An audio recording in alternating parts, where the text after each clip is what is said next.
سلام سلام تخطاتلتن كل سنة ميديا كميك أنيكم دحان ديكم حجكوا خميك أنيكم زي كنا خميك كريمكم يخوين زلو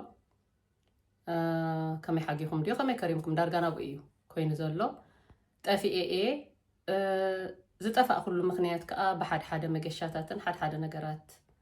زقات أما نجار سلازنا برا كم أوصل زي تتعام إيه نابخاتكم كمت زي كألكو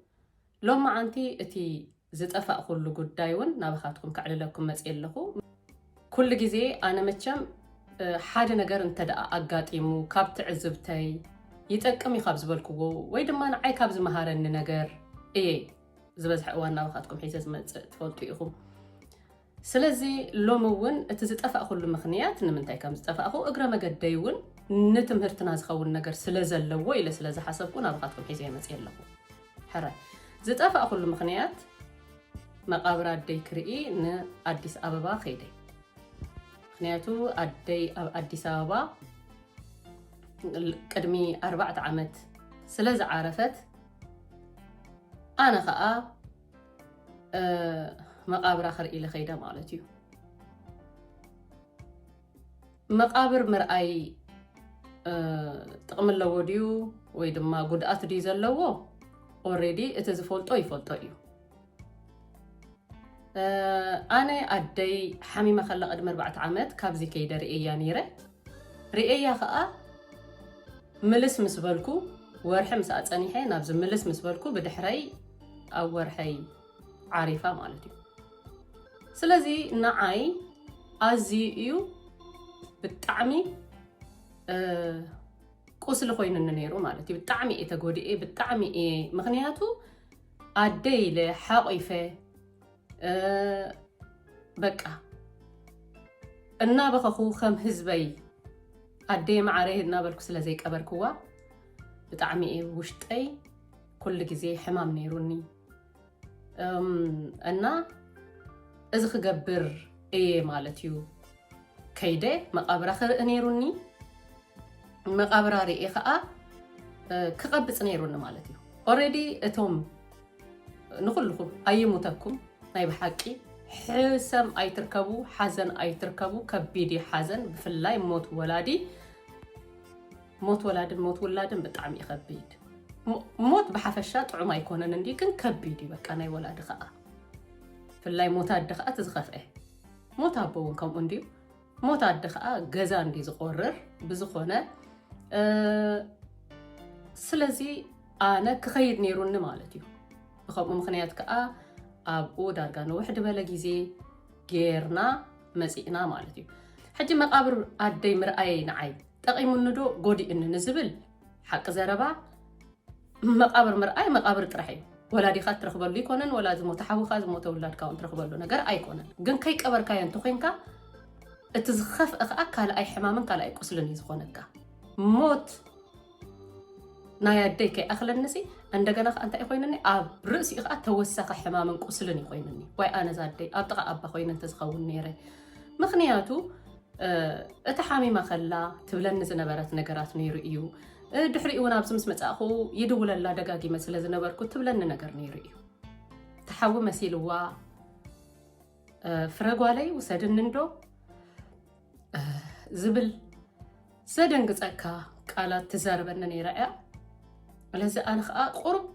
عدمن تيبوا قويتاس زقبركو خقبري حسب نيري بسو ترح يكونن كم ولاديتون كقبرو زقبأني أو وشتي نعا زحسبو نقرات سلازنبرة أسو خاق قبر بزي مخالي نايبا حكي عبي قصلي وشتي تقميتو نيرو وكا وايزا الدين دابلكو مالتيو الدي معري إلو بخيو زقبرا سب كم ولاد مالتيو أنستيت قوالا مالتي مبا أبقو حويني رئيو نيرو من بيت سبقت بحفشا كم قوال جن أنا ترح سلازخونكو قوالا كم إلى بخيب زي مقباري بتعمي نعيكا حلف فقر سلازنبرا نايب حكي فلوين تأشم سلازنبرا نام سدي فلوي زخونة طبق زخونة فقر سلازنبرنا بتعمي إيو نعي تسميعنا مالتيو سوري حجي ኣብ ርእሲ ኢኻ እንታይ ነይሩ ንኣብነት ሓደ ሰብሲ ኣቐሚጥኩሞ ኣብ ሓደ ቦታ ገዲፍኩሞ ከይድኩም ብድሕሪኡ መይቱ እንድሕር ተባሂልኩም ሲ ኣብ ርእስኻ ትቐርጾ ነገር ኣሎ ኣነ ብርእሰይ ዝቐረጽክዎ ነገር ማለት ከም ሰብ ንቐርጾ ነገር ኣሎ ሰብ ንመወዳእታ ክትፍለዮን ከለኻ ሲ ክሳብ ካልኣይ ግዜ ትረኽቦ ወይ ድማ እንድሕር ዘይረኸብካዮን እቲ ናይ መወዳእታ ተፈላለኻሉ ሰዓታት ከመይ ነይሩ ትኹነታት ትቐርጾ ኢኻ ብርእስኻ ኢኻ ተቐሚጡ ዝነብር ሕጂ ኣደይ እቲ ተቐሚጣትሉ ዝነበረት እቲ ደቂሳትሉ ዝነበረት ዓራት ብምሉኡ ኩሉ ተቀማምጣት ዘረባኣ ናይ ሽዑ ዝነበረ ኩሉ ኣብ ርእሰይ ዝድውል ነይሩ ስጋብ ከይደይ ዝቐብጽ ኣብ ርእሰይ በቃ ስለዚ ከይደ ርኤ ስጋዕ ዝኣምን የላን ዝብል ንሓንጎለይ ከእምኖ በፍጹም ዘይከኣልኩ በቃ ወላ የላን ኢለን ተበኸኹሲ ግን ትቦታ ኣገን ትደቂሳቶ ዝነበረት ትዘረባኣት ኾፋ ባህላኣት ገለ ብምሉእ ግን ኣብ ርእሰይ ነይሩ ብሓንጎለይ ነይሩ በቃ ኣብ ርእሰይ ተቐሪጹ ነይሩ በቃ ኩሉ ወላ ትተኸዲናቶ ዝነበረት ኮበርታ ከይተረፈ ኮምፕሊትሊ ብምሉእ ብርእሰይ ነይሩ እና እዚ ስለ ዝነበረ እዚ ሓደ ሰብ ክቐብጽ እንድሕር ኮይኑ እቲ ምቕባርሲ ምቕባጽ ምዃኑ ዝኣመንኩ ሕጂ ከይደ ምስ ረኣኹ እዩ ማለት እዩ ዘየላ ምስ ጸንሓትኒ እንታይ እየ ገይረ ኮምፕሊትሊ በቃ እቲ ዓራት እውን የለን ጸንሕኒ ከመጋጣሚ ከዓ እንታይ እዩ ኮይኑ ገዛናስ እሳ ምስ ዓረፈትሲ ብድሕሪኣስ እቲ ገዛ ተሓዲሱ እዩ ስለ ተሓደሰ እቲ ዓራት ናታ ዝነበረ እውን ኣብቲ ቦታ ኣብቲ ዝነበሮ ቦታ የለን ዓራት ዝበሃል ኣብቲ ቦታ ሕጂ የለን ማለት እዩ ኣብ ክንዱኡ ካልእ ኣቑሑት እዩ ዘሎ ሕጂ የለን እቱ ክብል ከለኹ እቲ ገዛ እውን ካልእ እዩ ኣደይ እውን የለን ስለዚ ሓደ ቀዳማይ ዝቐበጽኩት መጀመርታ ከኣቱን ከለኹ ነቲ ገዛና ክሪኦን ከለኹ ብሓፈሻ ካልእ ሃዋሁ እዩ ለቢሱ ማለት እዩ ካልእ ሃዋሁ ሕጂ እዚ ንባዕሉ ብጣዕሚ ከቢድ እዩ ንኽትገልጾሲ ሕማም እዩ በቃ ናይ ብሓቂ ይሕምም እዩ ካብኡ ኣብኡ ኣትየ በኽየ ታእሹ ምስ በልኩ ካብኡ እንታይ እየ ገይረ ናብ ኩሽነና እየ ኸይደ ኣብ ኩሽነና ኸይደ እቲ ኣደይ ትሰርሓሉ ዝነበረት እቲ እንዳዕለለት እቲ እንዳፀዋዓትና እቲ ገለት ትዛረቡ ኩሉ ኣብ ርእሰይ ነይሩ ማለት እዩ በቃ ኣብኡ ኮይነ ነቲ ትዝታ ጽቡቕ ገይረ ዝተመቒረ ምስ ንብዓት ማለት እዩ ሽዑ እዚ ኮይኑ የላን ቀቢፀ ብድሕሪ ሓሚመ ደቂሰ ማለት እዩ ካብኡ ንድሓር ያ ቀኒና ድማ ብድሕሪ ቁርብ ሕሽ ምስ በለኒ ከዓ እቲ ዘይተርፍ ከምቲ ዝበልኩም ከዓ ናብቲ መቃብር ከይድና መቃብራ ስጋዕ ዝበፅሕ ከዓ እቲ ዝገረመኒ ነገር ከዓ ኣይዶን ነው እንታይ ዳሕራይ ክሓስቡ ከለኹስ እንታይ ግን ኩሉ ሰብ ድኾን ከምዚ ኸማይ ይኸውን ኢለ ስጋዕ ዝሓስብ ኮይነ ማለት እዩ እንታይ ገይረ ክሳብ እቲ ሒዙና ዝኸየደ በዓል ማኪና ሚኒባስ ሒዙና ዝኸደ ሓውና ኣውረድ ምስ ኣበለና ኣብቲ ኣፍ ደገ ካንቸሎ ናይ ቤተ ክርስቲያን ካብኡ ስጋዕና ኣብቲ መቃብር ነውሕ ድበለ መገዲ ኣለዎ ጭቃ እውን ገለ መለታት ኣለዎ ኣብኡ ንኽኣቱ ንኽበፅሕ ዝነበረ ሃንደፍደፍ ዝነበረ ጉያ ናይ ብሓቂ ክነግረኩም ዘይክእል ከምዚ ዝረኽባ በቃ ከምዚ ዝረኽባ ብኣካልሲ ዝረኽባ ኮይኑ ተሰሚዐኒ ብጣዕሚ ክረኽባ በቃ ከምዚ ምሻሎ እንድዒ ክሳና በታ ክስዕማ ኣይዶኖ እንታይ ከምዚ ሓሰብኩ እውን ኣይፈልጥን ብጣዕሚ ተሃዊኸ በቃ ኣብኡ በፅሕ ምስ በልኩ ግን ናይ ብሓቂ እቲ ዝፀንሓኒ በቃ መቃብር እዩ መቃብር ሓወልቲ እቲ ስእላ ኸማን ሃሲሱ እዩ ፀኒሐኒ ክገርመኩም በቃ ብፀሓይን ብቁርን ብገለንሲ ብማይን ገለ እቲ ስእላ ኸማን ዳርጋ ዘየለ እቲ ስእልስ ዘየለ ሽማ ጥራሕ እምበር ስእሊ እውን ዘየለ ዳርጋ ፀኒሕኒ ማለት እዩ ስለዚ ኣብኡ በኽየ ጊዒረ ምንም ነገር ክገብር ኣይከኣልኩን ግን እቲ ዝገርም ነገር በቃ የላን እምበኣር ኣደይ ኣብቅዒ እዩ እዚ እዩ እቲ ናይ መወዳእታ ትፅቢተይ ነይሩ መስለኒ እሱ ዘይገበርክዎ ኢለ መስለኒ ብኣእምሮይ ብጣዕሚ ዝተፀበኽዎ ነገር ስለ ዝነበረ በቃ ቀቢፀዮ ማለት እዩ ቀቢፀ የላን ዝብል ኣብቅዒ ማለት እዩ ካብኡ ኦልሬዲ ተመሊስና እንታይ ኣሎ ተዓንበባ ኣንቢርካ ትመለስ በኺኻ በቃ ካብኡ ተመሊሰ ግን ብድሕሪኡ እዚ ዲ በቃ ገይረላ ነደይ ክዕርፍ እዚ ዲ በቃ ናይ መወዳእታ እቲ ብሂወት ከላ ክገብረላ ኢለ ዝሓስቡ ዝነበርኩ ክንደይ ነገራት ደይ ነበረን ሕጂ ኸነደይ እዚ ዲ ዝግባኣ እዚ ድዩ ኢለ በቃ I don't know ዝረኸብክዋ ስለዝመሰለኒ ድዩ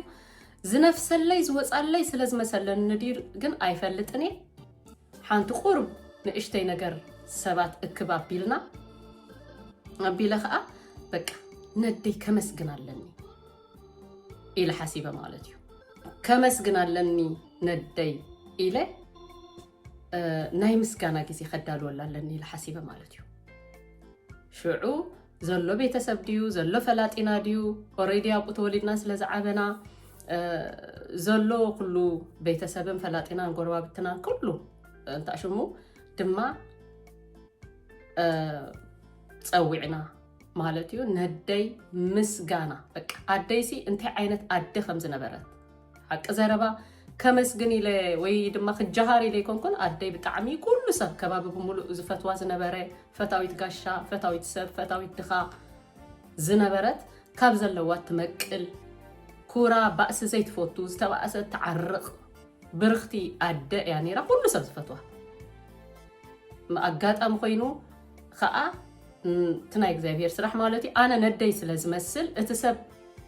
ንዓይ መምስ ረኣይ ከዓ ልክዕ ነደይ እንዳዘከረ በቃ ብጣዕሚ ከም ብሓድሽ ሓዘንን ብኽያትን ኮይኑ ብዝኾነ ከምዚ ጌርና ነደይ ኣመስጊና እያ ማለት እዩ ኣደይ ጅግና ምዃና ኣደይ ንፍዕቲ ምዃና ኣደይ ንዓና ክትብል ዝሓለፈቶ ዝፀዓረቶ ኩሉ እቲ ዝገበረትልና ነገር ብምሉኡ I don't know እግዚአብሔር ይሰምዓኒ ይኸውን ኣይፈልጥኒ ግን ኣነ ኣመስጊና እያ በቃ ከምዚ ትሰምዓኒ ዘላ በቃ ገይረ ወሲደዮ I don't know ኣመስጊና እያ ነደይ ኩሉ እቲ ሕያውነታ እቲ ፍቕራ እቲ ንዓና ዝሓብሓበትና ምሕብሓብ እቲ ኩሉ ላዕልን ታሕትን ኢላ ንዓና ዝዕበየትና ተዓባብያ ከዓ እዚ ብምሉእ ከዓ ብምስጋና ገሊፀላ ማለት እዩ ካብኡ እዚ ገይረ ኩሉ ሰብ እውን ተሓጒሱ በዚ ነገር እዚ ከዓ ምሰደይ ተሰናቢተ ወዲኤ ማለት እዩ እቲ ዝገርም ነገር እንታይ እየ ክብል ደልየ ብድሕሪ ዲኻ ናይ ብሓቂ እየ ዝብለኩም ወላ ኣቦ ይሃሉ ወላ ሓው ይሃሉ ወላ ሓፍቲ ተሃሉ ወላ ገለ ይሃሉ ብሓፈሻ ብዘያደ ገዛ ቁሪ እዩ ማራ እዩ ቁሪ በቃ ቁሪ ብጣዕሚ ቆሪር እዩ በቃ ፍቕሪ ኣደ ብገዛ ምህላዋ ማዕረ ክንደይ ነቲ ገዛ የማምቆ ነቲ ገዛ ብርሃን ይህቦ ነቲ ገዛ መልክዕ ይህቦ ነቲ ገዛ ውቃቤ ይህቦ ኣደይ ከላን ኣደይ ዘየላን ነቲ ገዛ ዓብይ ፍልሊ የርእየሉ ዓብይ ፍልሊ በቃ ለካ ደስ ክንድዚ ዝኣክል እዩ ክንድዚ ዝኣክል እያ ለካ ኣደ እቲ ናታ ዘይምህላው ዘጉድሎ ጉድለት ብጣዕሚ እዩ ዓብይ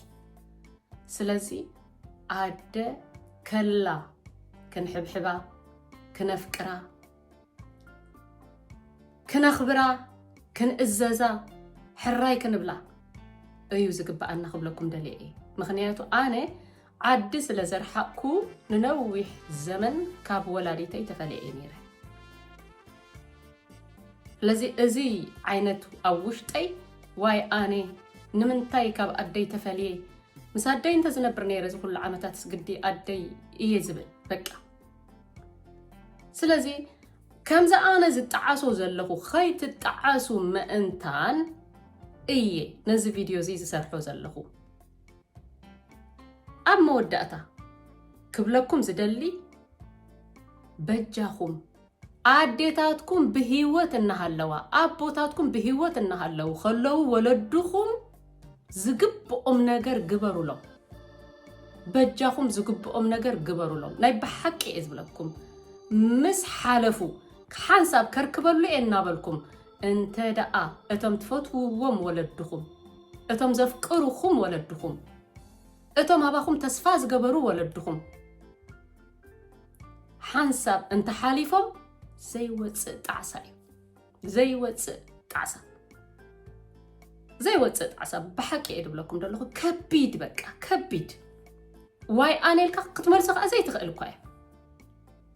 ስለዚ እቲ ዝኸፍአ ጣዕሳን ሓዘንን ጓህን ኣብ ልብኹም ከይከውን ምእታን በጃኹም ወለድኹም ኣብ ስራሕኩም ርሒቅኩም እንተ ደኣ ዘይተርክቡ ኮይንኩም እንተ ደኣ ክትከዱውን ዘይትኽእሉ ኮይንኩም ከምኡ ተኽእሎታት ዘየለ እንተ ደኣ ኮይኑ ቴሌፎን እንተ ክኢልኩም ኣብ ሰሙን ንወለድኹም ሓንቲ ግዜ ደውሉሎም ኣጽግብዎም ማማየ ማዓረይ ፈትወኪኤ ማማየ ማዓረይ ይፍቅረኪኤ ኣቦየ ማዓረይ ይፍቅረካኤ ኣቦየ ማዓረይ ናፍቐካኤ ኣጆኻ ኢልኩም ዝከኣለኩም ክስደድ ዝከኣል ነገር ስደድሎም ከም ዓቕምኩም ፍቕሪ ኣጽግብዎም ወለድና ተስፋ ጥራሕ እዮም ዝደልዩ ካባና ተስፋ ኣለኹልካ ኣጆኻ ወላ ከይገበርናሎም ኣጆኻ እንተልናዮም ይኣክል እዩ ኣሊና ክንገብረሎም ከዓ ትዝዓበየ ነገር እዩ ምክንያቱ ከምቲ ብህፃንነትና ሓርዕናን ሽንትናን ፀሪጎም ዘዕበዩና ሓብሒቦም ኣብዚ ደረጃ እዚ ዘብፅሑና ንሕና ከዓ ኣብ እርጋኖም ኣብ ዕብየቶም እቲ ካባና እሶም ዝፅበይዎ ወይ እውን ተፈጥራዊ ግዴታና ክንገብረሎም ይግባአና እዩ ስለዚ ከይትጣዓሱ ኣወዳትኩም ኣዋልድኩም ብቦታ ርሕቀት ብናይ ስራሕ ብዝሒ ብተፈላለየ ኩነታት ሎምስ ዓቕሚ የብለይን እንታይ ክትብለን ንደይ ከምዚ እንድዩ ገለ ኣይትበሉ ከምታ ዘለኹም ኮይንኩም ደውሉሎም በቃ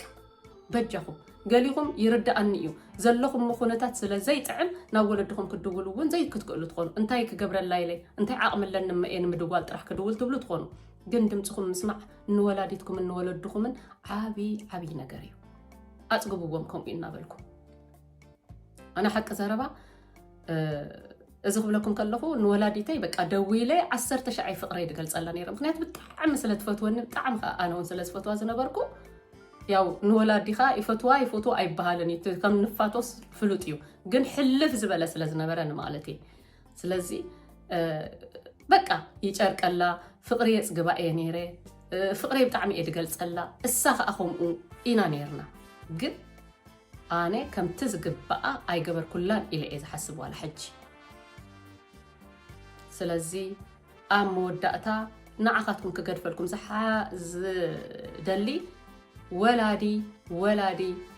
ከይሓለፈ ከሎ ወላዲ ኢሕ ከይበለ ከሎ ወላዲ ከይጓሃየ ከሎ በጃኹም በኣጋ ከሎ ብወለድኹም ተመረቑ ንወለድኹም ኣፍቅሩ ንወለድኹም ተኣዘዙ ፍቕርኹም ግለጹሎም ኣብ ዝኾነ ይኹን ኩነታት ኩኑ እንተወሓደ ቴሌፎን ደውሉሎም የፍቅረካ ባባይ ማዓርያ ጆኻ የፍቅረካ ደይ ማዓርያ በልዎም ኢኹም እዚ እየ ክብለኩም ደሊ ምክንያቱ ድሕራይ ከይንጣዓስ ጣዕሳ ከዓ ምንም ትርጉም የብሉን ካብ ምጣዓስ ንርእስኻ ከም ጉዳእ ሓሊፍካ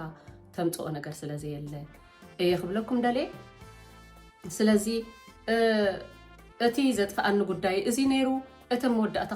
ክገድፈልኩም ዝሓሰብኩ ምኽሪ ድማ እዚ ዝበልኩኹም እዩ ወላዲ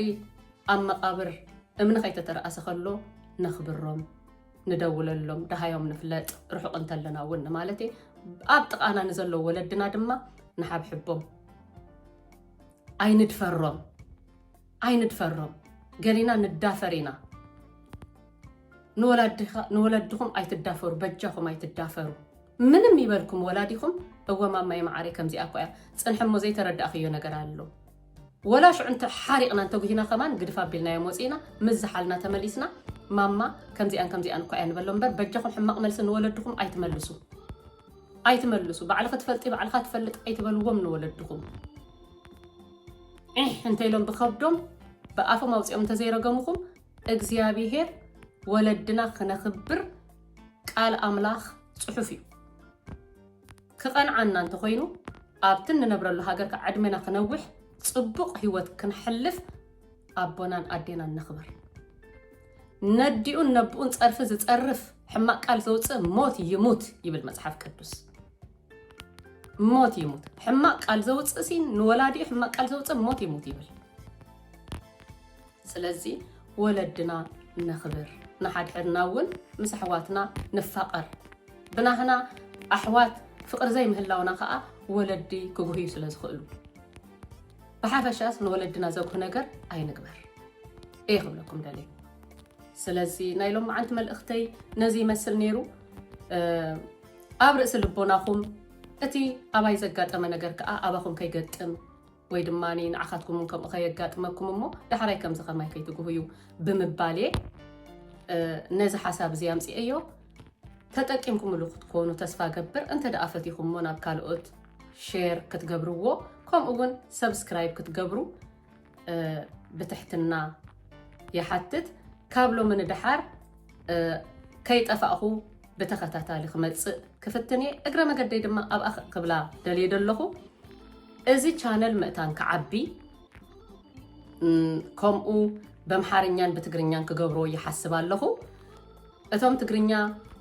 اتسمع حواتي كومون امحارنيا سمعو خا سلازلو انا وانا امحارنيا سلازخل بخلتيو انت دقا تتقيمه اتي channel كعبي يخيل يله سلاز حسبكو بمحارنيا اون كغبر يحسبالو خبز channel زي سلازي اي هوب نحناتهم تقرنيا تزاربتكوا مبزحتنا امحارنيا زصقمنا يكونن نتمحارنياون كسمعو تخوليهم كوم اون تقرنياون حيزه كمص كفتني كاب حج انتحاتكم يحسب سلازلو ازي channel نمعباي كاب حج انتحات كتغه كحسبي كالق نغراتون بخالق مدباتون بزي ناي شيف ناي مغب سرحات استفلالي نغراتون بز خمسون كمصي حسبالو بزخونه ابزز زلنايو سلام طعنا يخونلنا نخلاتنا سلام قناي